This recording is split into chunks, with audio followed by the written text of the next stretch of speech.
하나님의 은혜라는 찬양 한번 부르고 말씀 나눕시다.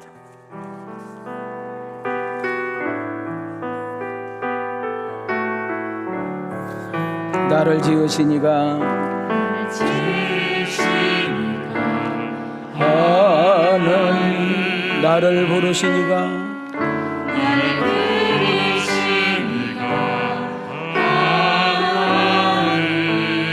나를 보내시니도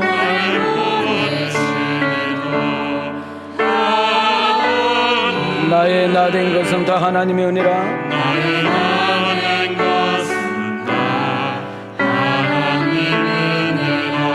나의 달려갈 길 다가도록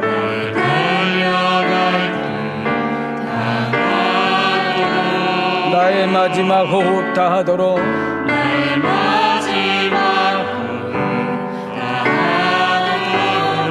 나로 그 십자가에 품게 하시니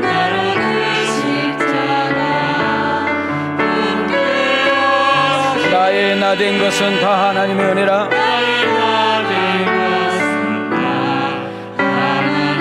우리 두 손 들고 신앙 고백합니다. 한량없는 은혜,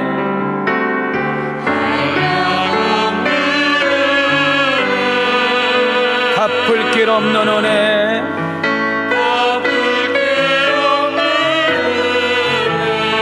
내 삶을 에워싸도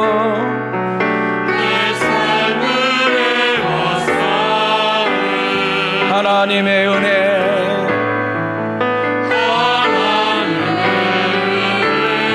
나 주저함 없이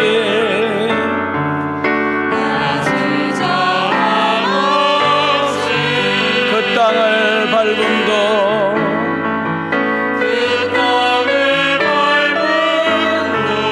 나를 붙드시는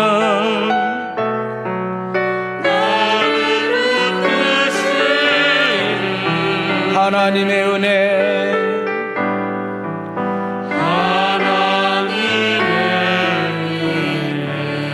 우리 가슴에 손을 대시고 하나님의 은혜, 하나님의 은혜. 할렐루야. 여러분들 한 분 한 분을 주의 이름으로 사랑하고 축복합니다. 제가 어제 제 고향을 좀 다녀왔어요. 우리 집을 간 것이 아니고 제가 고향이 한평군 선불면입니다. 여러분 시골 면이라는 데가 있잖아요. 제가 몇 해 전에 그 선불면 기독교 연합회 제가 강사로 다녀오게 된 계기가 돼서 그 이제 시골서 목회하신 목사님들하고 이제 연결이 됐는데 그 연합회 했을 때 그 장소를 제공했던 감남교회 목사님이 어제부로 은퇴를 하셨어요. 19년 몇 개월 되셨다고 그러더만요. 기차 시간을 제가 끊어서 움직이다 보니까 우리 집 이렇게 대문을 보면서 지나갔다가 대문을 보면서 들어가지도 못하고 이렇게 오게 되었습니다. 제가 뭐 다 생소하죠. 저는 거의 모르신 분들이죠. 그분이 이제 꼭 은퇴 때 목사님 좀 와주셔서 축사해 주셨으면 좋겠다 해서 지금 요즘 제가 축사를 참 많이 다니는데 제가 그 행사를 한 2시간 동안 이렇게 앉아서 보면서 내 마음속에 이렇게 물밑에 밀려오는 것이 뭐냐, 거기 바닷가거든요. 서해안 바닷가인데 사람은 끝이 아름다워야 되겠다. 뭐가 아름다워야 되겠다?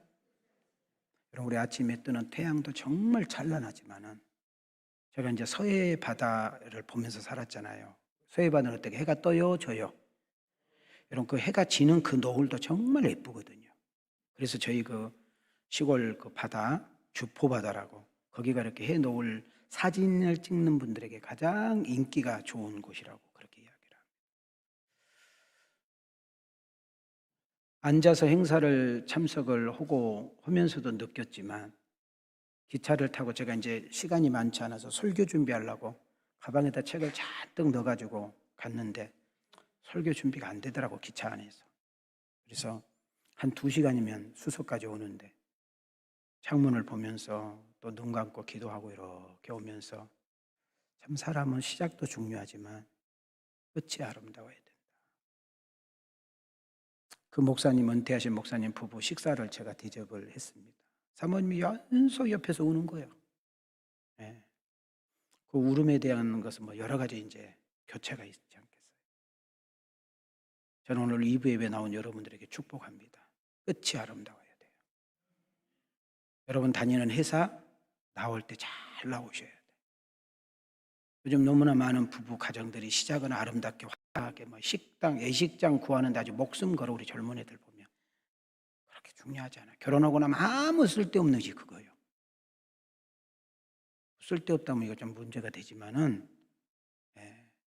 해가 가면 갈수록, 연이 가면 갈수록 정말 좋아지는, 서로 부족함을 채우고 약함을 보태주고 모자란 부분을 보충해주고 허물을 가려주면서, 그래서 완벽한 부부, 완벽한 교회, 완벽한 사회는 없는 거예요. 만들어져 가는 거예요. 만들어져 가는 거예요. 저도 목회 한 사람으로서 또 여러분들 모임이 있고 단체가 있고 또 소속된 곳이 있잖아요. 여러분이 있는 그 자리에 아름다운 흔적, 여러분이 떠나고 났을 때 사람들이 입으로 이야기를 할 때, 구원할 때 아름다운 평가가 이루어지는 작은 영향, 선한 영향력을 끼치며 살아가는 그런 멋있는 우리 크리스찬들이 되어지기를 축복합니다. 아멘. 인생이 힘들 때마다, 지칠 때마다, 벗아웃 될 때마다, 내가 어떻게 해야 될지 모를 때 우리는 혼자라는 생각이 나를 절망하게 만들고 낙담하게 만듭니다. 그때 우리가 꼭 놓치지 말아야 될 단어 하나가 하나님이 항상 나와 함께 한다는 사실을 잊지 말아야 됩니다. 저는 이스라엘 백성들의 그 광야 40년 생활을 이렇게 더듬어 보면서 사람이 살 수 있는 장소로는 제로인데 단 하루도 버티길 수 없는 곳이 그런 광야인데 어떻게 40년 동안 거기서 살 정도가 아니라 넉넉하게 살 수 있었을까? 양식이 없는데, 물이 없는데, 병원도 없고 약국도 없는데, 공장도 없는데 어떻게 250만, 300만, 500만, 더 많게는 1000만이라는 인구가 40년 동안을 지탱하고 버틸 수 있었을까? 답은 딱 하나예요. 하나님의 함께 하심이에요. 하나님의 함께 하심. 내가 모자랄 때, 부족할 때, 내 인생의 끝자락이라고 생각할 때, 여러분의 꿈을 접어야 되고 여러분의 꿈을 내려놓아야 될 때 우리는 딱 한 가지 기억하셔야 돼요. 하나님이 함께 하는데. 나의 능력 앞에 절망하고 나의 형편 앞에 낙심하고 내가 가지고 있는 것 때문에, 내가 알고 있는 것 때문에 자빠지고 있는 우리들, 하나님이 찾아오셔서 나를 일으켜 세우시고 다시 한번 힘을 부어주시고 다시 한번 안수해 주시고 여러분 없는 사람 붙여주시고 없는 길 내시며 여러분 부족한 우리에게 지혜를 주시고 담대함을 주시면 이 세상 한번 살아볼 만할 줄 믿습니다. 자, 우리 손을 이렇게 한번 하시고 옆 사람을 향해 따라합시다. 혼자가 아니랍니다. 하나님이 함께 하십니다. 우리 뒷사람에게 이렇게 인사합시다. 하나님이 함께하면 살아볼 만합니다. 할렐루야.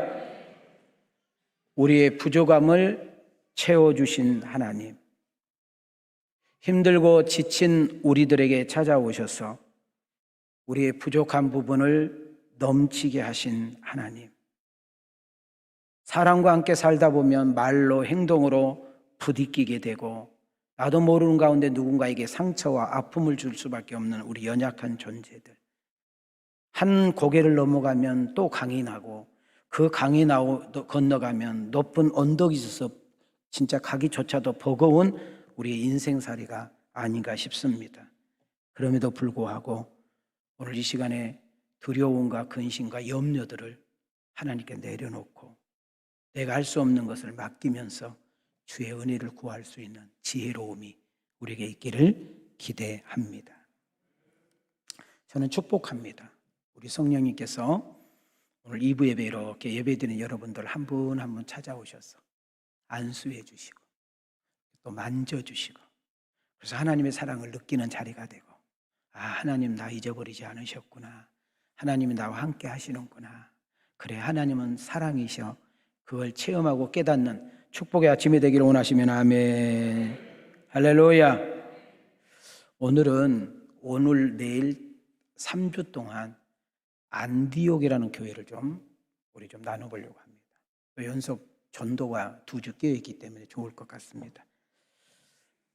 오늘은 첫날이기 때문에 안디옥 교회 문만 열고 들어가겠습니다. 내일은 문 열고 들어가서 안방도 구경하고 거실도 구경하고 부엌까지 구경할게요. 이해가 되셨죠? 그 다음은 침실에 들어가서 함께 잠을 자보는. 자, 무슨 말 이해가 되셔요? 자, 오늘은 안디옥이라는 집을 보는 거예요. 집을. 그리고 안디옥이라는 대문을 열고 우리 한번 마당까지 가보는 거예요. 쉽게 이야기를 해드리는 거예요. 또 뭐 집을 뭐 마당이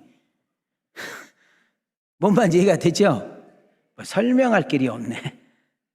자, 먼저 이 안디옥이라는 지역을 설명하려고 하니까 너무 복잡해. 저는 복잡하지도 못하고 실력도 없으니까 쉽게 갑시다. 안디옥이라는 곳은 지역을 우리가 먼저 설명할 필요가 있어요. 로마 제국. 여러분, 로마가 전 세계를 오랫동안 휘어잡은 적이 있었잖아요. 그죠? 그 로마 제국의 세 번째로 큰 도시가 어디라고요? 안디옥이에요. 여러분, 그 당시에 인구가 50만 명이 살았으니까 많아요, 엄청 많아요. 우리 강조 아직 50만 안 돼요. 이제 40만 겨우 넘었습니다.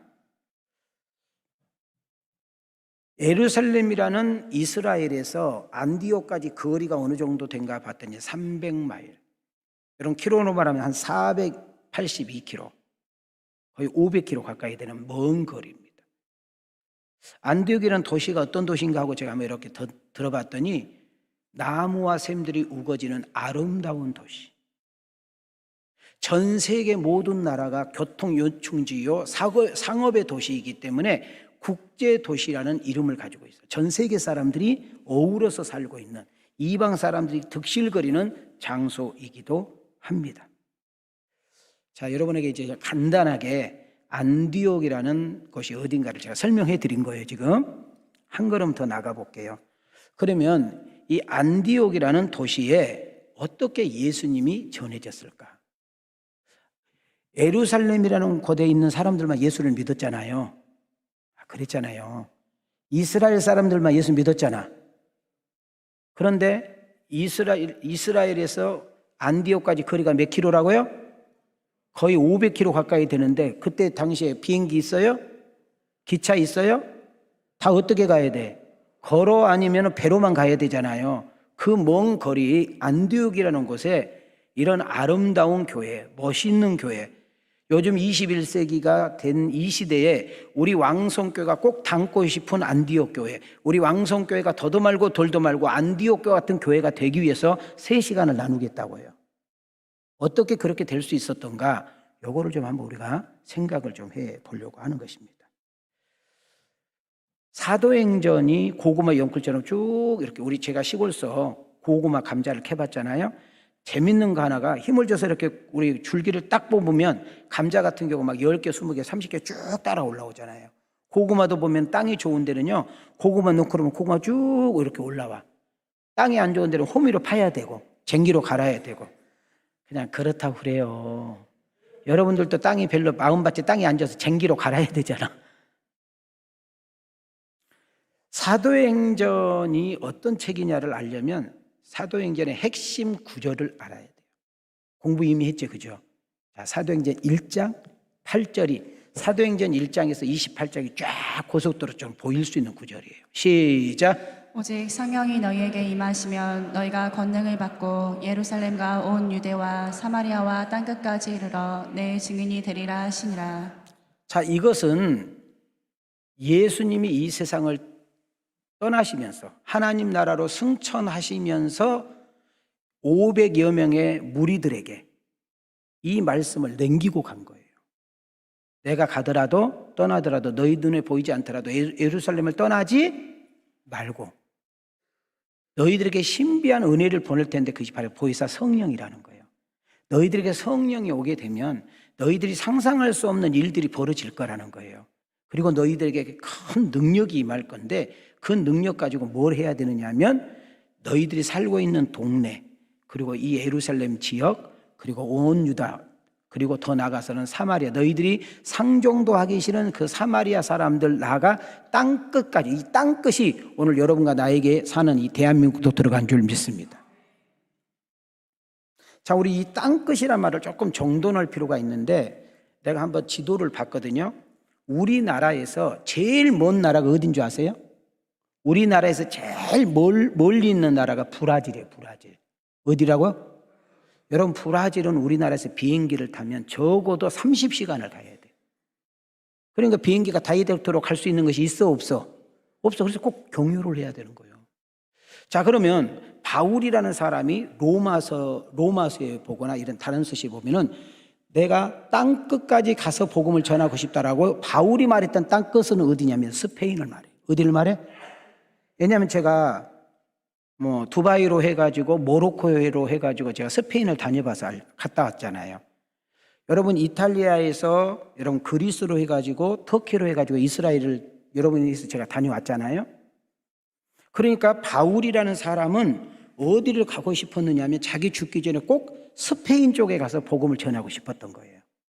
그러니까 바울이 말하는 땅끝은 어디라고? 스페인. 자, 그럼 잘 봐요. 오늘날 많은 학자들이 땅끝을 어디로 보느냐 하면 북한을 보는 사람들이 있어요. 북한, 그 다음 중국, 러시아 이런 공산당이 복음이 들어가면 이 세상 끝날 것이다. 아니다. 모슬렘, 아랍권은 모슬렘이잖아요. 그죠? 예수 믿으면 죽여버리잖아요. 그러니까 그 모슬렘 지역을 땅끝으로 보는 사람들이 있어요. 틀린 말은 아니에요. 그러나 여기 담임 목사님이 여러분에게 정확하게 정돈해 주는 것은 뭐냐면 여러분이 서 있는 곳이 땅끝이요. 여러분 직장이 땅끝이고 여러분의 가정이 땅끝이고 여러분 학교가 땅끝이고 여러분이 놀고 있는 마당이 땅끝이요. 이해가 돼요? 오늘 저기 지금 군인 우리 인성에 와 있는데 저희에게는 군대에 있는 처소, 군대에 있는 부대가 땅끝이요. 한번 따라합시다. 내가 있는 곳, 내가 머무는 곳, 내가 살고 있는 곳, 더 크게요. 내가 일하는 일터, 거기가 땅끝이에요. 아프리카 우간다까지 갈 필요 없어요. 브라질까지 갈 필요 없어요. 여러분 북한까지 갔다 올 필요 없어요. 여러분이 있는 그 곳에서 내가 만난 예수님을 전하면 여러분 사명 감당하고 있는 거예요. 그럼 우리는 선교는 뭐라고 그래요? 선교. 우리는 회의 선교, 선교가 있잖아요. 여러분 선교는 문화가 다르고 언어가 다르는 것을 선교지라고 그래요. 그러니까 다른 나라잖아요. 문화가 우리하고 달라, 언어가 우리하고 달라. 그러니까 우리는 타국을 말하는 거잖아요. 우리가 다 선교사가 될 수는 없잖아요. 그래서 우리는 선교사를 보내는 거죠. 우리를 대신해서 거기서 말씀을 전해주세요 하고 우리가 선교사님을 파송해 주는 거죠. 자, 정돈 한번 해요. 왜 내가 이 사도행전 1장 가지고 지금 여러분하고 놀고 있느냐면 이 땅끝이 정돈이 돼야 돼.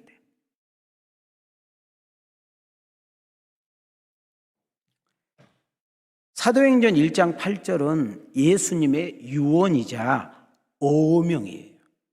여러분 우리가 조선시대 사극을 보잖아요. 사극 여러 가지 내용이 나오는데 왕의 말은 오명이에요.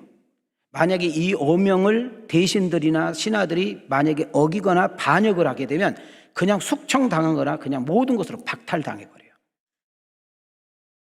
이거는 해도 되고 안 해도 되는 것이 아니라 내가 할 수 있으면 하고 안 해도 되는 것이 아니라 오명이라는 것은 반드시 해야 되는 거예요. 여러분 우리 성도님들에게 가장 중요한 우리가 오늘 오후에 장학금을 주잖아요. 또 여러분들 이번에 추수감사절에서 나오는 헌금을 지금 우리 쓰지도 않고 그대로 지금 구제부가 가지고 있어. 쌀 나눔 한다고 했잖아요. 그죠? 그런데 여러분 쌀 나눔도 분명히 중요하고 장학금도 분명히 중요해요. 어려운 사람 도와주는 거 분명히 중요해요. 교회가 분명히 해야 돼요. 자, 끄떡끄떡해요. 그러나 본질을 잃어버리면 안 돼요. 여러분 교회의 본질은 복음을 전하는 거예요. 여러분과 나를 통해서 땅끝에 이르러 예수가 증인되는 사명인 줄 믿습니다. 그런데 이제 하나님이 이제 속이 터지는 거예요. 하나님의 사랑이 이스라엘을 뛰어넘어 사마리아로 그리고 온 유대에 나가 땅끝까지 이르러 예수님의 가난 이야기가 전해지기를 원하고, 예수가 들어가기만 하면 개인이 살고, 예수가 들어가기만 하면 가정이 살고, 예수가 들어가기만 하면 나라가 살고, 예수가 들어가기만 하면 인생이 바뀌는데, 할렐루야. 그런데 이 예수님이 예루살렘에서만 머물고 있는 거예요. 그리고 유대인들이 자기 동족들, 하나님 우리만 사랑했다고, 하나님 우리만 천국 가기를 원한다 해가지고 자기들끼리만 복음을 전하고 있으니까 우리 성령님께서 그냥 두고 볼 수가 없어서 어떤 일이 벌어져요? 핍박이 벌어지게. 핍박. 고난이라는 단어를, 무서운 핍박과 무서운 고난을 퍼부어가지고 예수를 잘 믿는다고 했던 그 사람들을 예루살렘에서 떠나게 만든 거예요. 떠나게.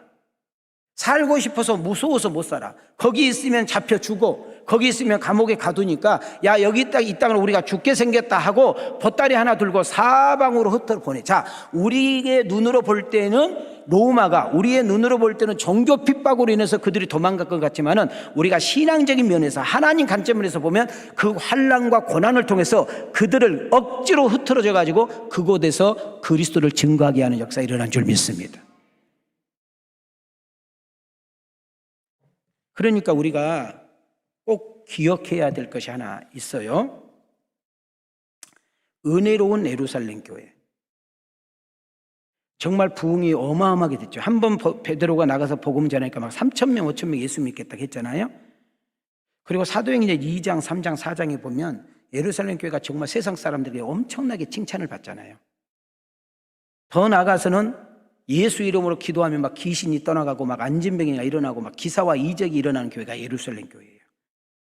그런데 상상할 수 없는 핍박과 고난이 그들에게 가해지면서 견디기가 어렵게 되자 그들이 도망가게 된 거예요. 선교적인 사명을 감당을 못하니까, 하나님의 뜻을 이루지 못하니까, 자기들이 가장 기본적으로 해야 될 것을 망각하고 잊어버리니까 하나님은 무서운 채찍을 가지고 때리기 시작하니까, 아프니까 피해서 갔더니 어떤 사람은 사마리아로 가고 어떤 사람은 안디옥으로 가고, 이해가 되시죠? 사방으로 흩어졌어. 자, 예수 믿으면 죽어서, 예수 믿는 것 때문에 핍박당해서 도망 안 오면 우리는 예수 이야기를 안 해야 되는데, 성령님께서 그곳에 예수님을 증거하게 만드는 거예요. 그런데 놀라운 것은 예수는 설득하는 것이 아니라, 예수는 이해시키는 것이 아니라 성령님께서 역사하면 믿어지는 줄 믿습니다.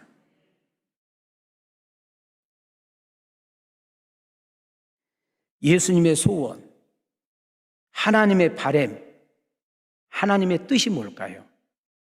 어떤 자녀가 예뻐요? 어떤 자녀가 그렇게 보기가 좋아요? 부모님의 뜻을 알고 헤아리는 자녀들이잖아요. 사도행전 8절을 다시 한번 보시기 바랍니다. 땅 끝까지 이르러 나의 증인이 되라는 거예요. 우리 예수님의 마음은, 우리 예수님의 사랑은, 우리 하나님의 마음은 한 사람도 빠짐없이 모든 사람들에게 예수님의 관한 이야기를 들을 때까지 이 지구의 심판에, 여러분, 심판을 내리치지 않겠다는 거예요. 하나님의 사랑이 모든 사람들에게, 하나님의 은혜가 모든 사람들에게 증거할 때까지 하나님의 진노와 하나님의 재앙을 멈추시겠다는 거예요.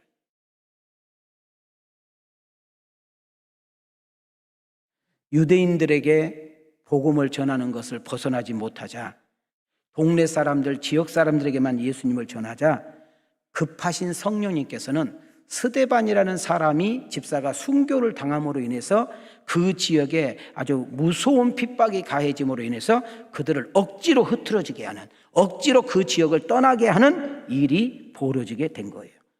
오늘 우리가 읽었던 내용 보니까 안디옥까지 멀리 피신했던 그들이 이제는 유대인에게만이 아니라 이방인 헬라인에게까지도 복음을 전하는 역사가 일어난 것입니다. 극속도로 예수 믿는 사람 숫자가 늘어나자 그들의 삶과 신앙을 통해서 예수가 증거되는 역사가 일어나자 하나님의 놀라운 은혜가 있게 된 거죠. 자, 우리 여기서 하나 조금 내 자신들하고 한번 좀 말씀을 접목해 보려고 그래요. 자, 저를 보세요. 나는 어떻게 교회를 나왔는가 한번 생각해 봤으면 좋겠어요. 내가 교회를 다닌 이유가 뭐였지? 내가 누구를 통해서 예수를 믿게 되었지? 내가 언제 예수 믿는다고 고백했지? 이걸 한 번만 가만히 이렇게 지금 오늘 생각해, 지금 이 시간에. 나는 너무 행복해서, 나는 너무 좋아서, 나는 너무 잘 돼가지고 내 인생에 근심 걱정이 없어가지고 교회 나왔다 손 들어봐요. 거의 없어요. 99.9%가 인생의 환난 때, 어려울 때, 위기 때, 고난 때, 아플 때, 실패했을 때, 질병 가운데 남에게 말할 수 없던 속상함과 그런 일 때문에 우리는 하나님을 찾게 되고 누군가의 전도의 주님 앞으로 나오게 되고 오늘 이 자리에 함께 나와서 예배하고 있는 줄 믿습니다. 그러면 나는 오늘 여러분과 내가 인생이 힘든 일을 당할 때, 사람 문제 때문에, 물질적인 문제 때문에, 건강적인 문제 때문에, 어떤 환경과 상황 때문에 자존심 상하고 존심 상하고 많은 손해를 잃고 여러분 활력을 잃어버리고 꿈과 여러분 희망을 빼앗아가는 그 뭔가 안 좋은 거 있잖아요. 뭔가 슬프다고 생각하고 괴롭다고 생각하고 우울하고 생각하고 손해라고 생각하는 그 문제가 왜 내게 왔을까? 왜 생겼을까? 한번 생각해 봐야 돼요. 혹시 회개할 것은 없는지, 내가 정리할 것은 없는지, 혹시 돌이킬 것은 없는지 내 자신을 고난을 통해서, 아픔을 통해서, 어려움을 통해서 깨달아야 될 줄 믿습니다. 안디옥 교회가 정말 짧은 기간에 급속도로 교회가 부흥이 되고 안정되고 교회가 세워진 지 10년도 채 안 됐을 때 오히려 선교사를 파송하고 오히려 예루살렘 교회가 어렵다는 이야기를 듣고 어마어마한 돈을 구제해 주는 그런 일들이 안디옥 교회에 일어나거든요. 마지막 시간에 내가 이야기하겠습니다만 그것이 어떻게 가능하는가 우리 한번 손을 이렇게 올려봐요. 자, 옆 사람 보고 주의 손이, 자, 옆 사람 보고 주의 손이, 무슨 손이? 주의 손이 함께 했다 그 말입니다. 여러분 지금처럼 힘들고 어려울 때, 무섭고 두려운 일을 만날 때, 사건 사고가 끊임없이 일어날 때, 근심과 걱정이 많이 생길 때, 사람 문제로, 물질 문제로, 환경 문제로, 건강 문제로 여러분 정말 남에게 말할 수 없는 그런 문제가 있을 때에 첫째는 내 자신을 되돌아봐라. 혹시 회개할 것은 없는지, 돌이킬 것은 없는지, 하나님과 계산할 것은 없는지 한번 되돌아보기를 원합니다. 그러나 주의 손이 나와 함께 하기를 원합니다. 여러분 우리 인생 살아봤잖아요. 여러분 자식 키워봤잖아요. 여러분 부부생활 해보셨잖아요. 장사해보고 사업해보고 이 일 저 일 많이 해봤잖아요. 우리 예수 믿는 사람들은 부지런해야 됩니다. 열심히 살아야 됩니다. 최선을 가져야 됩니다. 여러분 열정도 있어야 됩니다. 여러분 실력도 가지고 재능도 갖춰야 됩니다. 그러나 그것이 내 마음대로 되던가요? 열심만 가지고 성실만 가지고 최선을 다한다고 되느냐고요. 하나님의 도우심이 있어야 되는 줄 믿습니다. 다시 한번 우리 손을 이렇게 들으시고 당신의 인생 여정에 하나님의 도우심의 은혜가, 능력의 손이 함께하기를 원하시면 아멘 합시다. 아멘인가요? 스데반 집사님이 순교를 당하면서 핍박이 심하게 이루어지자 여기에 있다가는 큰일 나겠다는 이야기를 듣고 도망을 가는데 잘 봐요. 사람의 관점으로 볼 때에는 무서워서 잡힐까봐 죽을까봐 도망을 갔어요. 그러나 하나님적인 입장, 신본적인 입장에서는 그들의 발걸음을, 그들이 움직이려고 하지 않고 그들이 이방인들에게는 복음을 전할 생각을 아직 안 하니까 핍박이라는 도구와 환난이라는 도구를 통해 가지고 그들을 억지로 안디옥까지 그의 발걸음을 가게 만드는 거예요. 여러분 봐요. 예수님 믿으면 무서워서 신앙생활하면 죽을까봐 도망갔으면 여러분 안디옥에 가가지고 예수 안 믿은 척하고 살아야 되잖아요. 그런데 안디옥에 도착하자마자 성령님께서 그들을 그냥 놔줄 수가 없었어. 그냥 나가서 예수님을 전했더니 잘 봐요. 나가서 그냥 예수님을 전했어. 여러분 예수는 설득시키는 것이 아니고 이해시키는 것이 아니라 내가 전하게 되면 성령님께서 믿게 하는 것입니다. 이걸 놓치면 안 돼요. 19절 한번 보실래요? 다 같이 읽어요. 시작. 그때 스데반의 일로 일어난 환난으로 말미암아 흩어진 자들이 베니게와 구브로와 안디옥까지 이르러 유대인에게만 말씀을 전하는데. 자, 이제 말씀을 전하게 됐는데요. 20절도 한번 띄워줘 볼래요? 20절 시작. 그 중에 구브로와 구레네 몇 사람이 안디옥에 이르러 헬라인에게도 말하여 주 예수를 전파하니. 여러분 성령님께서 드디어 유대인에게만 전했던 그 예수님에 대한 이야기가 헬라인에게도 전해지는 역사가 일어나는 것입니다. 여러분 예루살렘 교회는 사도들을 통해서 세워졌다면 안디옥 교회는 평신도들을 통해서 교회가 세워지는 것입니다. 근데 평신도 이름이 안 나타나. 그래서 무명의 그리스도인들, 이름도 모르는 그리스도인들이 시작된 곳이 안디옥 교회예요. 그런데 주의 손이 함께 하니까 그들의 교회가 단단해졌고, 주의 손이 그들과 함께 하니까 그의 인생이 송두리째 바뀌게 되고, 여러분 주의 손이 그와 함께 하니까 변화와 새 사람이 되니까 세상에 빛이 되고 소금이 되어 수많은 영혼들을 주님께로 인도하는 아름다운 역사가 일어난 줄 믿습니다. 자기들끼리만 은혜 받고 성령 충만하니까, 자기들끼리만 전도하고 복음을 전하니까 하나님 환난과 핍박을 동원해 가지고 그들을 억지로 흐트러 가지고 복음을 전해서 교회가 세워진 교회가 안디옥 교회다. 자, 여기까지 이해가 되시나요? 자, 여기서 우리는 찬양 한번 부를 수밖에 없어요. 주님이여 이 손을. 오늘 여기까지 설교를 참여합시다. 자, 우리 두 손을 이렇게 모으시고, 자, 우리 온라인도 두 손 모으시고, 두 손 올리세요. 이렇게 주님이여 이 손을 꼭 잡고 가소서. 약하고 피곤한 이 몸을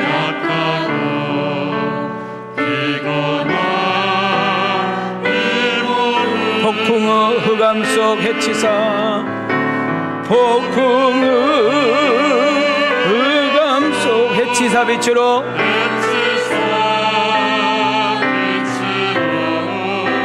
손잡고 날 인도하소서.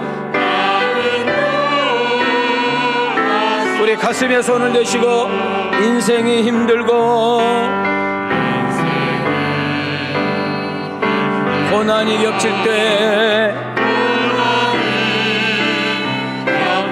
주님이여 날 도와주세요.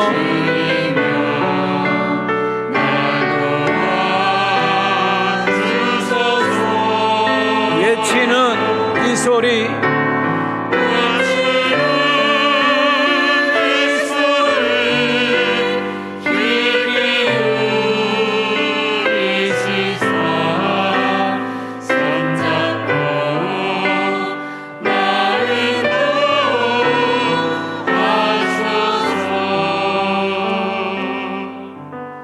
환난이, 핍박이 결국은 예루살렘을 떠나게 만들었고, 그의 발걸음을 정확하게 안디옥으로 인도하더니 그의 입술을 사용하여 자기들이 만난 예수님을 전하게 되니 안디옥 땅에 교회가 세워지는 역사가 일어났다. 자, 예수가 이제 안디옥 문을 열었어요. 제가 이제 마당으로 들어온 거예요. 오케이? 오늘 내가 마당 들어가자 했잖아요.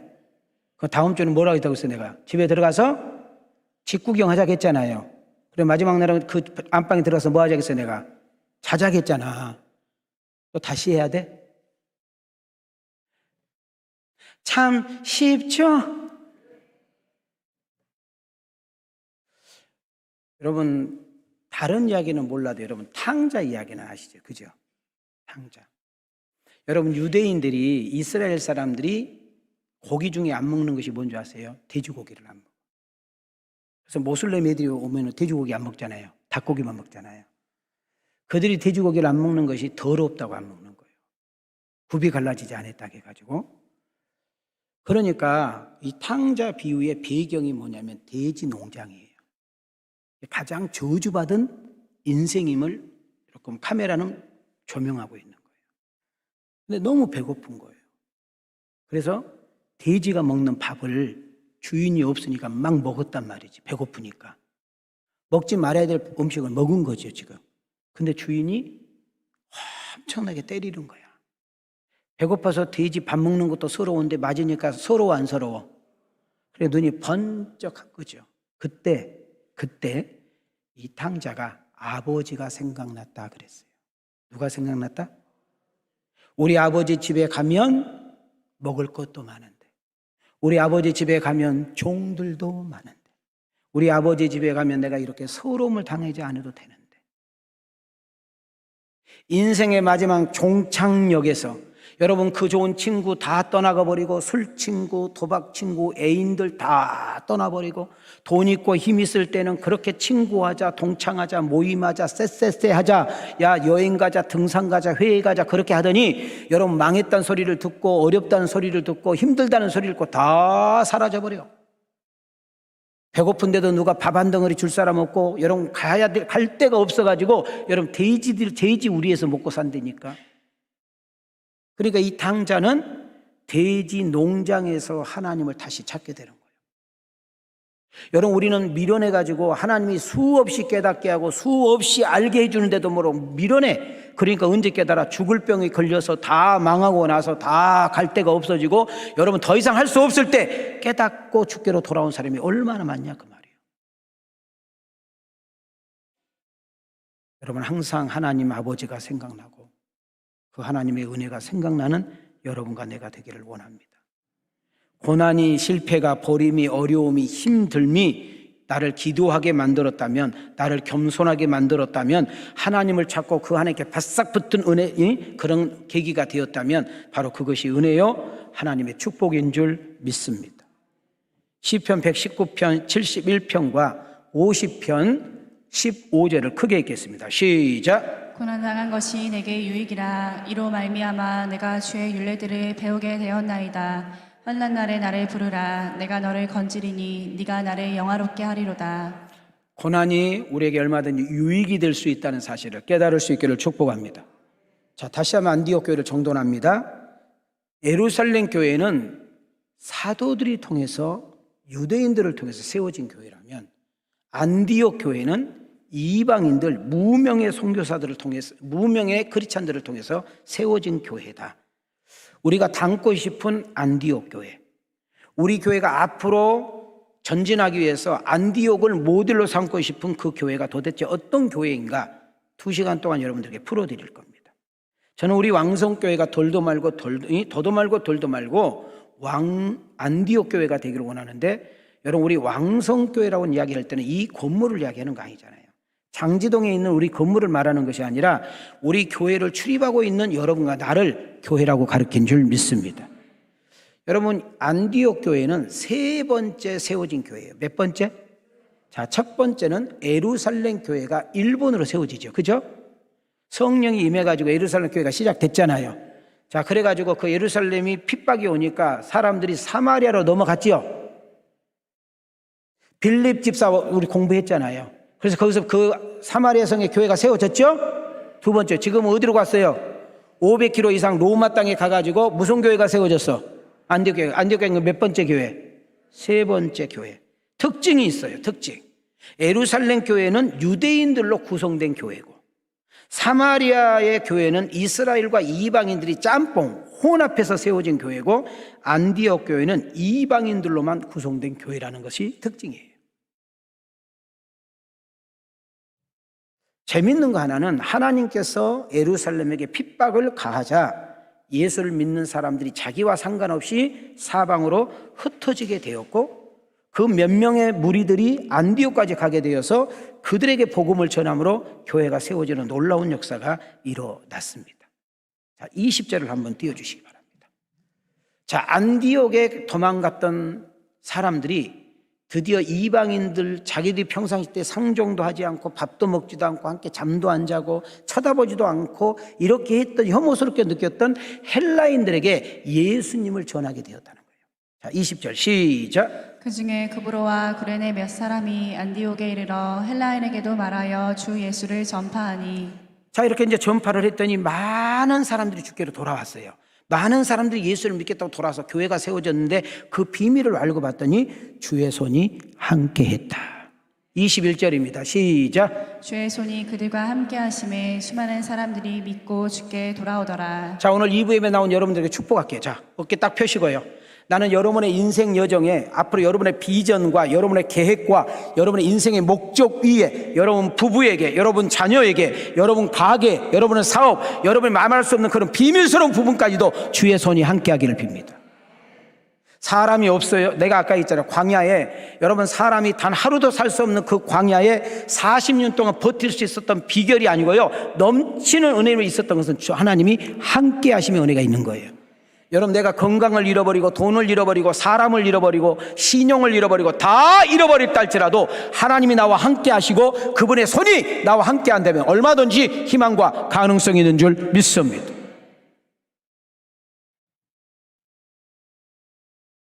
자, 여기까지만 말씀을 이제. 자, 이제 우리가 안디옥 교회가 어떤 게, 자, 문 열고 딱 들어왔어요. 자, 이제 우리 이제 마당 구경하고 있는 거 여기까지. 오케이? 자, 내일은, 다음 주는 어디로 들어간다고요? 문 열고 집으로 들어가 보자고요. 자, 그러면서 제가 이제 여러분들에게 좀 후반 부분을 이제 설교는 마쳤어요. 이제 간증을 여러분들하고 한 두세 가지 하면서 설교를 마무리를 지려고 그래요. 여러분, 영화를 보면 특히 로마를 배경해서 기독교 영화를 이렇게 뭐 10계명부터 시서 막 나오잖아요. 코바디스부터 많이 나오면 꼭 빠지지 않는 단골이 뭐냐면 온영 경기장이 나와요. 무슨 경기장? 자, 온영 경기장에 보면 여러분 기독교인들, 크리스찬들을 그 마당에 세워놓고 수많은 군중들이 구경하고 있을 때 여러분 사자들하고 호랭들이 막 여기저기 튀어나와가지고 막 잡아먹어. 막 점프해가지고 막 눈깔 파버리고 막 손 잘라가고 막 이해가 되죠? 그때 그 로마의 그 관중들은 막 희열을 느끼는 거죠. 희열. 마치 마약처럼. 근데 이들이 있잖아요. 뭐 호랭이 사자가 먹어도 막 거기 딱 뼈가 없이 먹지 않잖아요. 지금 빨리 또 이제 들어가게 하잖아요. 그러면 이제 시신을 수습으로 하러 나온 군인들이 있잖아요. 이제 기독교인들이 이제 마지막 시신 이제 치어야 되잖아요. 그들이 충격을 받은 것이 뭐냐 하면 사자들이 자기를 잡아먹으려고 덤벼들고 있는데 지금 사자들이 지금 목덜미를 잡고 손을 막 발을 막 찢어서 먹고 있는데 그 얼굴에 평안이 있고 기쁨이 있는 게 놀래버린 거예요. 도대체 이 사람들은 뭐야? 아니 어떻게 죽음 앞에서도 어떻게 이렇게 평안을 차지할 수 있지?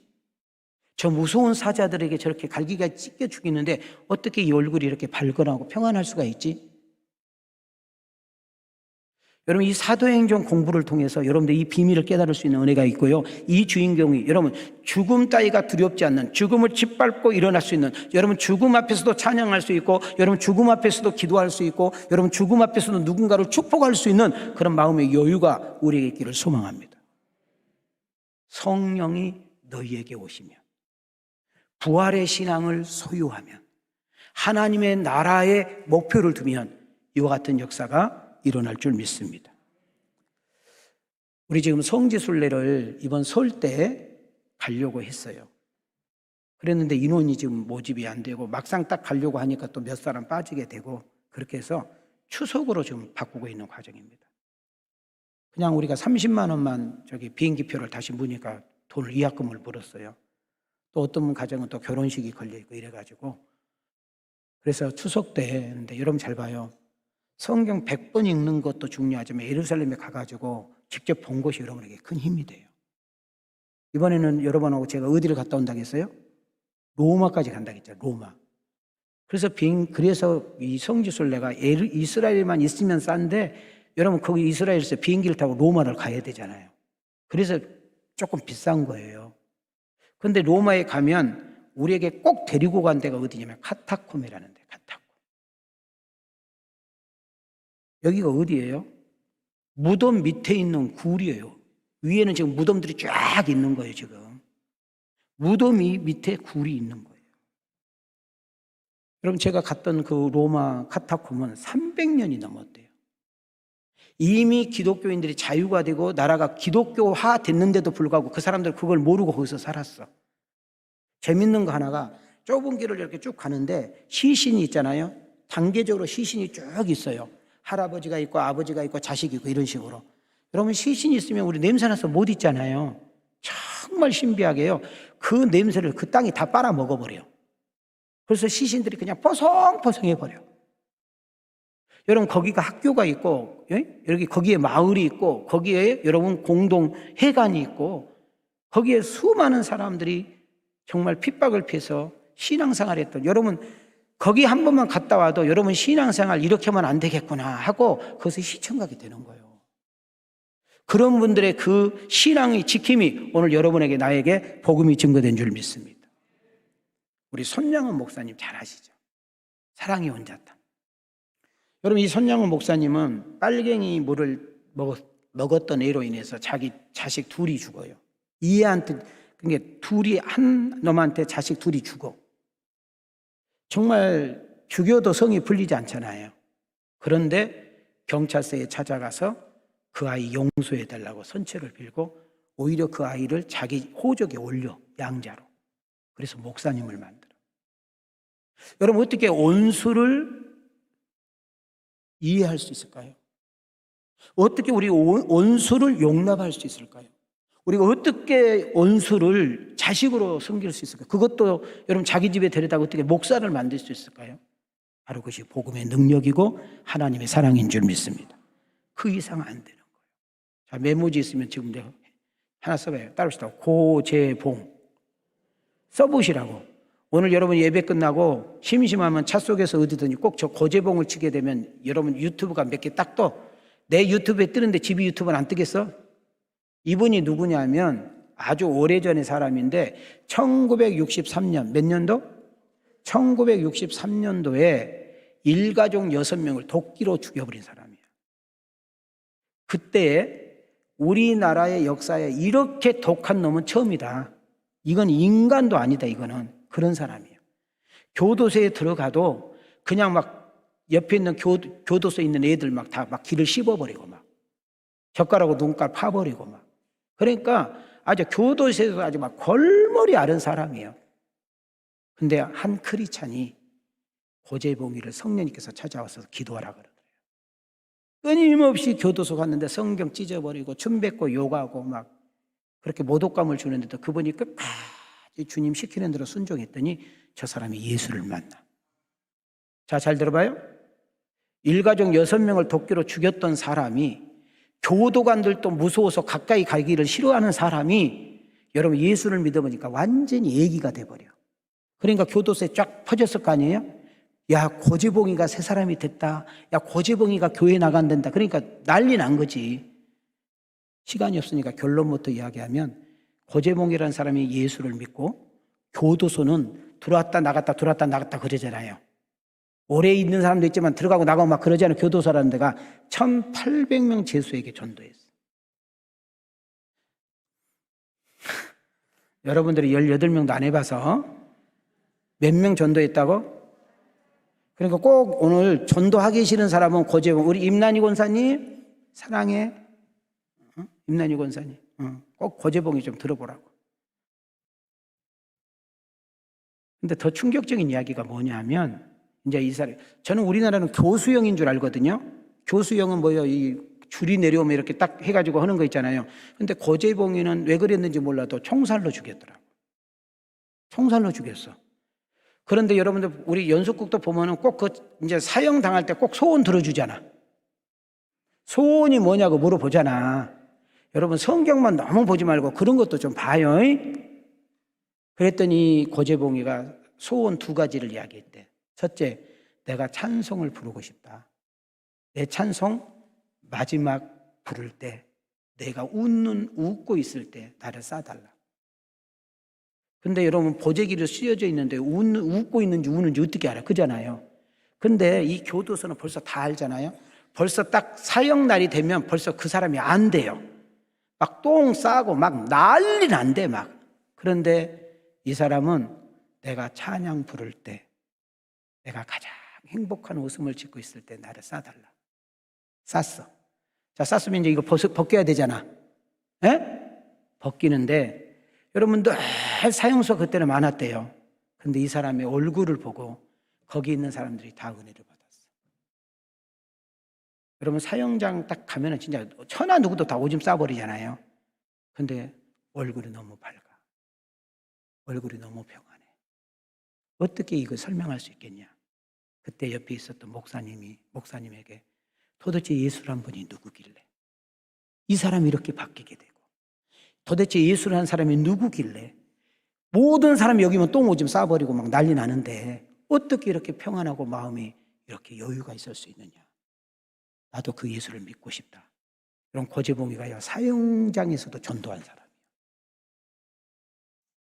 여러분들은 멀쩡한데도 전도 안 하잖아.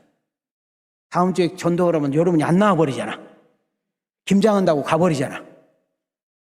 오늘도 김장들을 얼마나 많이 한가 많이 비네. 참 날도 많아. 단풍철이라 안 나와. 김장철이라 안 나와. 결혼철이라 안 나와. 그럼 교회는 언제 나오나? 할 일이 없을 때 나와.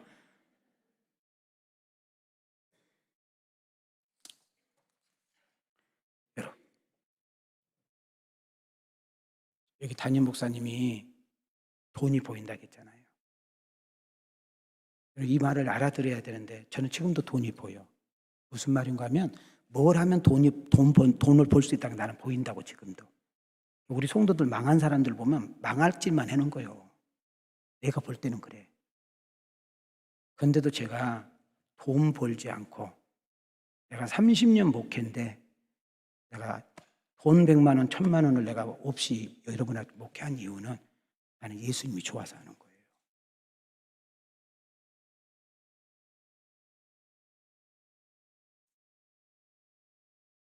여러분, 예수님은 신화도 아니고 누가 만드는 이야기도 아니고 여러분 엄연히 세상을 창조하신 분이고 생사화복을 주관하신 분이고 모든 것의 주권자가 우리 여호와 하나님인 줄 믿습니다.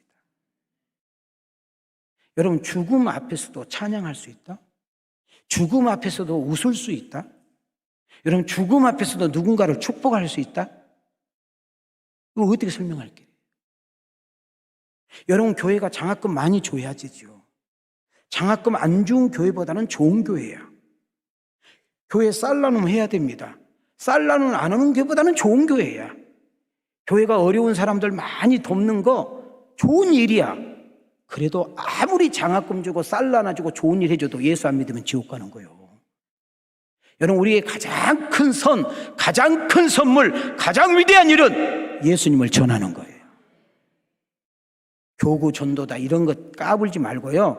여러분 한 사람 한 사람이 초청해서 주교로 데려오면 믿게 하시고 신앙 고백한 것은 성령인 줄 믿습니다.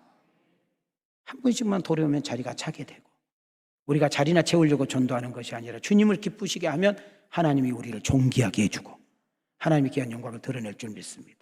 그런데 우리 힘만 가지고 안 되니까 주에 도와달라고 기도하는 거 아닙니까?